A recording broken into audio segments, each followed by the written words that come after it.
सुरक्षा बलों ने खूंखार नक्सली हिडमा को मार गिराया है। छत्तीसगढ़ बॉर्डर पर इस समय दो अलग अलग मुठभेड़ चल रही है। पहली मुठभेड़ छत्तीसगढ़ आंध्र प्रदेश बॉर्डर पर हुई, जिसमें 6 नक्सली मारे गए हैं। इसी मुठभेड़ में हिडमा भी मारा गया बताया जा रहा है और उसकी तस्वीर भी सामने आई है।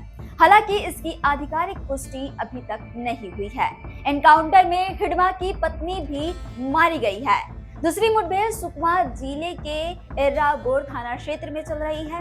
18 नवंबर की सुबह यानी कि आज इस गोलीबारी में कई नक्सली घायल हुए हैं। सुरक्षा बल अभी भी मौके पे मौजूद हैं और सर्च ऑपरेशन जारी है। नक्सलियों को भारी नुकसान हुआ है। 2 दिन पहले ही सुकमा में 15 लाख के इनामी नक्सली मारे गए थे। हालात लगातार जवानों के पक्ष में जा रहे हैं। छत्तीसगढ़ से जुड़े और अपडेट्स के लिए आप देखते रहें वयम छत्तीसगढ़।